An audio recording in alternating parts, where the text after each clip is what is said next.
Muy buena noche, queridos hermanos, queridos amigos. Una vez más, vengo para compartirles a través de estas ediciones, estos videos, enseñanzas referentes a la ley de Dios, a la Torá. Y en esta oportunidad quiero compartirles una enseñanza referente al pecado. Este es un tema muy mentado, muy discutido, a veces, o generalmente se trata de evitar hablar del pecado, porque es como para muchos todavía sigue siendo un tabú. Una pena, porque en realidad es importante que el Hijo de Dios tome conocimiento de manera plena de todas las cosas existentes. Todo aquello que tiene incidencia directa en el plano espiritual y luego se traduce a lo físico, es menester estudiarlo, profundizar, informarse, tomar conocimiento. ¿Por qué? Porque esto nos va a preparar para, primeramente, para saber cómo manejar cada situación. Acto seguido, no reincidir en errores que muchos creyentes vienen cometiendo el problema de la reincidencia, vienen cometiendo los mismos errores simplemente por la falta de conocimiento. Entonces, hoy voy a hablarles con todas, como hago siempre, con todas las palabras. Suene duro o muy duro, pero debe ser así, porque la palabra de Dios no se suaviza. La palabra de Dios es como es. Bien, en primera instancia quiero hablarles acerca del pecado, como dije, y quiero definir exactamente qué es el pecado. El pecado es una entidad espiritual. Todas las cosas en Dios, todas, sin excepción, tienen vida. Entonces el pecado es una entidad espiritual, así como la sabiduría, así como la inteligencia, son entidades. Por eso Dios insta, en el caso de sabiduría e inteligencia, insta en el libro de Mishlei, en Proverbios, a que dice que acerca de la sabiduría la hagamos nuestra, ¿qué cosa? Nuestra, ¿cuántos pueden responder esto? La debemos hacer nuestra hermana y a la inteligencia nuestra parienta. Habla de el diálogo estrecho con todas las cosas creadas. El hombre fue preparado por Dios para que pueda mantener diálogo con toda la creación, con toda. Cuando digo con toda la creación hablo de lo que está inmerso en el universo. Con toda la creación. Uno tiene y puede tener diálogo con con el reino vegetal, con las plantas, con el reino mineral y con el reino animal, y así sucesivamente. El hombre fue preparado por Dios, toda la información ya está aquí. Es necesario desarrollarla, desplegarla, y entonces las cosas sucederán. El pecado es una entidad espiritual que opera con el poder de Dios. Opera con poder de Dios. Dios le asignó esta tarea, la de obrar, porque Dios cuando creó las leyes de este universo, ¿sí?, a cada una le asignó una tarea determinada. Por eso cuando nosotros en el caminar, si nos equivocamos, y ya saben que hay realidades aparentes, o sea, apreciaciones, digamos, reales y aparentes. Entonces, cuando nos equivocamos, una cosa es equivocarse involuntariamente y otra es voluntariamente. Entonces, tenemos esto, de que Dios al crear sus leyes, al sancionarlas, a cada una le asignó una tarea determinada, ¿sí? Y si nosotros cometemos un error determinado, automáticamente se va a poner, se va a disparar la actividad para la cual una ley también determinada fue creada por el mismo Eterno, por el Dios Todopoderoso, y entonces nos vendrá a nosotros la consecuencia, ¿sí? Si es por bueno, bueno, y si es por malo, malo. Entonces, el pecado es una entidad espiritual que opera según nuestra conducta, según nuestra conducta. El pecado como entidad es un ser espiritual, tiene capacidad para pensar, tiene capacidad para operar porque tiene espíritu, tiene capacidad y tiene vida porque tiene alma, y tiene capacidad para manifestarse físicamente, no porque tenga cuerpo, porque el cuerpo lo ponemos nosotros. Nosotros somos los que le damos cuerpo según nuestra conducta. ¿Se acuerdan que yo les decía, las transgresiones están aquí, la transgresión es lo que yo pienso, y pecado es este pensamiento, si es malo y lo llevo a la práctica, entonces se convierte en pecado. Pero mi cuerpo es el que lo transforma en pecado. Y así el pecado, que tiene potestad de Dios, poder de Dios, entra en acción, y es el que presenta la causa nuestra delante de Dios. Entonces allí tenemos quien nos señale, quien nos acuse. ¿Por qué? Porque esta es la tarea que Dios le ha asignado. Bien, ¿debemos esforzarnos por no pecar? Miren, les voy a decir nuevamente la verdad. Si uno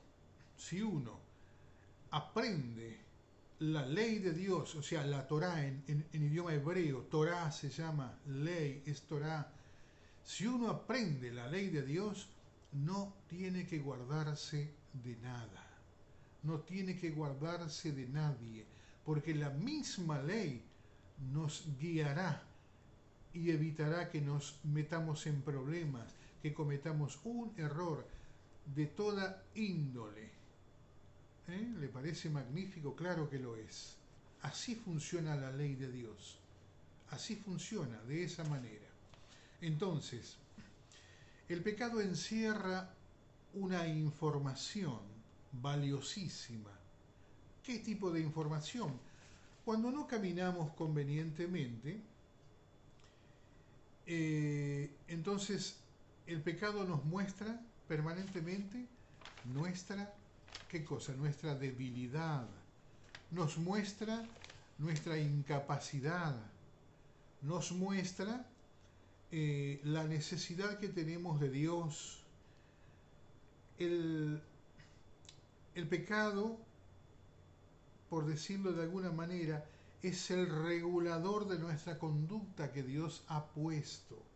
Dios ha puesto al pecado para que opere como regulador de nuestra conducta. Entonces, cuando tomamos conocimiento de la ley de Dios, ¿qué sucede? Le quitamos la potestad a esa entidad llamada pecado, le quitamos la potestad y ya no tenemos de qué preocuparnos, no tenemos que cuidarnos de nada ni de nadie. ¿Sí? ¿Por qué? Porque se va a anteponer entre nosotros y en las entidades, todo lo que sea externo, se va a anteponer la ley. Y la ley entonces se esgrimirá como si esto fuese un pedazo de tierra de una embajada. La ley, la Torá que está en nosotros, entonces marcará los límites determinados para que ninguna cosa extraña, cosa externa, pueda alcanzar a dañarnos. Como dije, el pecado encierra un conjunto de información que es la que luego esgrime delante de Dios, la presenta delante de Dios. Cuando no caminamos convenientemente, el pecado tiene la potestad, la autorización de parte de Dios a que le informe nuestro caminar, nuestra conducta. ¿Eh? Entonces, si nuestra conducta es buena, como Dios desea, como Dios reclama que debe ser, entonces el pecado dirá, nada tengo que decir de tu hijo, no he hallado ninguna falta en él. ¿Sí? Y si fuese lo contrario, el pecado se expresará y expondrá delante de Dios cuál es la falta y qué gravedad reviste. ¿Por qué? Porque eso de que no hay pecado mayor ni menor no es verdad. Hay pecados mayores y hay pecados menores.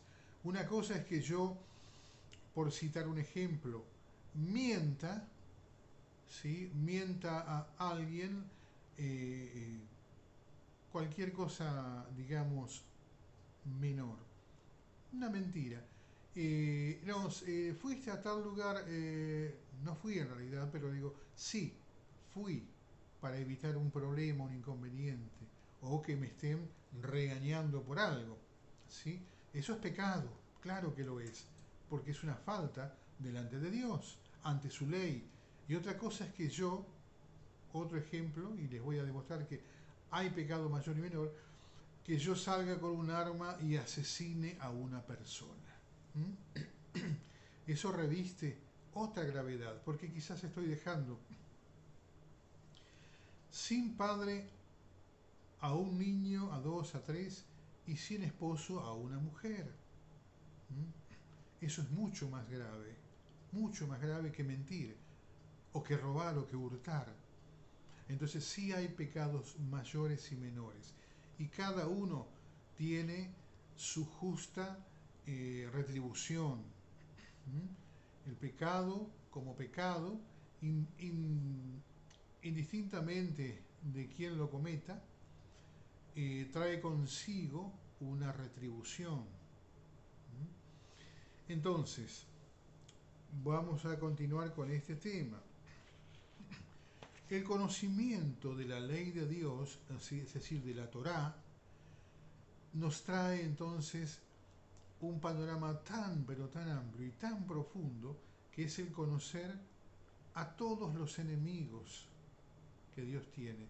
Y nos da la capacidad, incluso cuando caminamos correctamente, de mantener un diálogo con ellos, porque en síntesis son hermanos nuestros en estado de desobediencia. Los primeros hijos que Dios tuvo fueron los ángeles. Luego, cuando deciden descender a la tierra, había 7 que eran los responsables de los primeros 200 que descendieron. Entonces, ellos que tomaron mujeres de las hijas de los hombres, dicen que ellos se unieron a esas hijas, o sea, tuvieron relaciones sexuales y tuvieron en consecuencia hijos híbridos, en parte humano, en parte angelical. Entonces, todo esto viene a colación, y aunque es como que este es otro tema, pero tiene relación con nuestro arrepentimiento, porque tenemos que tomar esos malos ejemplos para no cometerlos, y si los hemos cometido, para no reincidir. Aquí está entonces la diferencia. El conocimiento de la ley de Dios nos capacita y permite que nuestra alma se vaya elevando en los diferentes niveles existentes. Hay 22 caminos para que el alma se mueva y alcance las 125 elevaciones que Dios ha dispuesto para el alma humana. Entonces, todo está en base al conocimiento de la ley de Dios. Todo está en base, porque Dios lo dejó sujeto a ella. Y yo ya les mencioné quién es la ley en estos días. Entonces, si yo tomo conocimiento de la ley de Dios, en forma inmediata estoy quitándole a esa entidad llamada pecado la potestad, el poder de que me señale, de que me lleve delante del mismo Creador y me diga, este es tu hijo que ha cometido este pecado.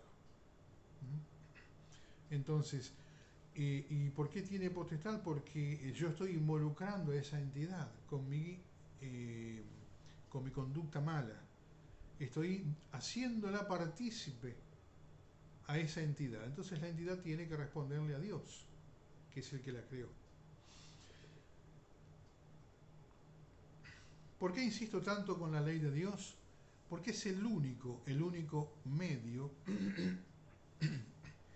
el único medio que Dios dejó para que el alma sea correctamente presentada delante de Dios. Teilim, el libro de Teilim, que es el libro de Salmos, Salmo 119, capítulo 7, dice: la ley del Señor es perfecta, que convierte el alma. ¿Eh? Convierte el alma. Quiere decir que opera exclusivamente en el plano espiritual y nos capacita para que nuestra alma, ¿sí?, sea, ¿qué cosa? Sea santificada. ¿Por qué? Porque el alma es la que se santifica. El espíritu se santifica, pero el cuerpo se purifica. Por eso es importante el aseo personal, el aseo del cuerpo, porque eso corresponde a la purificación. El alma se santifica, el espíritu se santifica, mas el cuerpo se purifica. ¿Eh? Entonces, ¿cómo se santifica el alma? Con el estudio de la ley de Dios, porque la ley del Señor es perfecta, que convierte el alma. ¿Eh? ¿Qué les parece? No hay otro medio.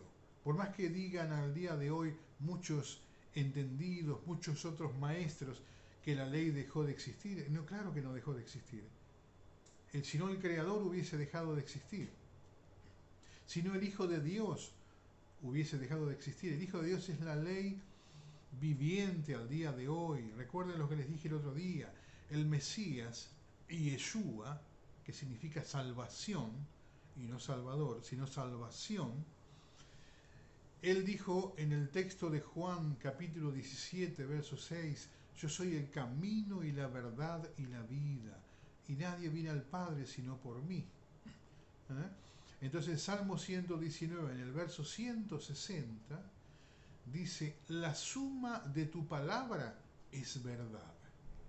Y si el Mesías dijo que Él era la verdad, quiere decir que Él es la suma de la palabra de su Padre al día de hoy. ¿Eh?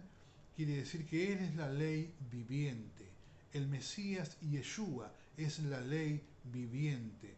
El Mesías Yeshua es el Hijo de Dios.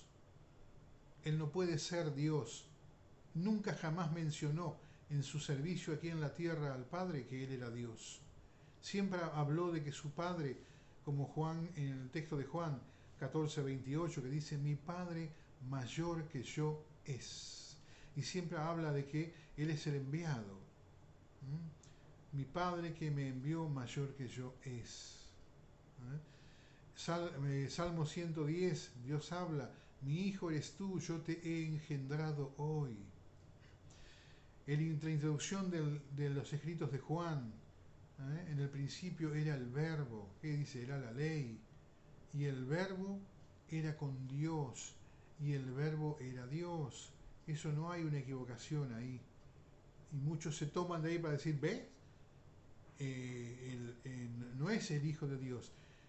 El Cristo es Dios, es el Espíritu, es todo. Y no, de ninguna manera. Dios si hay algo que lo caracteriza a Dios, es que es un ser de orden, de perfecto orden. Entonces, Él es el Hijo de Dios, porque Dios lo tenía prometido desde hace más de 5.000 años. Ya Moisés habló de Él, Moisés habló del Mesías, Josué habló del Mesías, David habló del Mesías. Juan mismo, cuando una vez que fue encarcelado, ahí que tuvo lo asaltó la duda y manda a sus discípulos a preguntarle, ¿eres tú el que habría de venir o esperaremos a otro? Quiere decir que el que habría de venir era el Mesías. Y en toda la historia, y en toda la apreciación histórica de los escritos, el Mesías es el Hijo de Dios, no es Dios. Él vino como el embajador del reino de los cielos a esta tierra y no se daba órdenes por sí, sino lo que el rey determinaba. Por eso aquellos que hoy lo adoran al Mesías se equivocaron de Señor, se equivocaron de Señor. Están honrando al príncipe en vez de al rey. Pero volviendo a nuestro tema, el pecado es una entidad, opera con poder y potestad de Dios. A través del conocimiento de la ley de Dios, de la Torá, estudiándola, adquirimos la capacidad de dejar sin efecto no solo al pecado, sino a todos los enemigos de Dios. Y aún adquirimos la capacidad de dialogar con ellos, porque como dije, los primeros hijos que Dios tuvo fueron los ángeles, luego vinieron los hombres. Entonces todos los ángeles, ya que sirvan a Dios en forma positiva o en forma negativa, son hijos de Dios, y nosotros como hijos de Él somos hermanos de estos ángeles. El arcángel de los caídos, uno de los más importantes, no el más poderoso, que es Heilel, el mal llamado diablo. Heilel es su nombre, él es un hermano nuestro, en desobediencia, nada más, pero merece igualmente nuestro respeto. Merece nuestro respeto. Porque Dios dice que tenemos que tener respeto por las potestades superiores. No está diciendo solamente las que le sirven a Él en forma positiva, sino también las que le sirven en forma negativa. ¿Por qué? Porque tienen un rango muy importante. Si no fuese por Dios, nosotros no tendríamos la capacidad o la potestad de orar y reprenderlo, si no fuese por el Espíritu de Dios. Entonces, he aquí que les he hablado una introducción acerca del pecado, para que tomen un conocimiento así un poco como un paneo a grandes rasgos, pero que vayan profundizando en el conocimiento verdadero. Los dejo con esta apreciación del día de hoy. Shalom Aleichem, pasa a ustedes. Y bueno, tengo muchas cosas más para compartirles en días siguientes. Espero que también presten atención. Estoy aún esperando que hagan comentarios, que sean apreciaciones positivas o negativas. No está mal eso. Pueden estar o no de acuerdo, pueden tener dudas o no, pero les pido que hagan comentarios para saber entonces cómo es la recepción de la información que les alcanzo. Paz a ustedes. Shalom, shalom.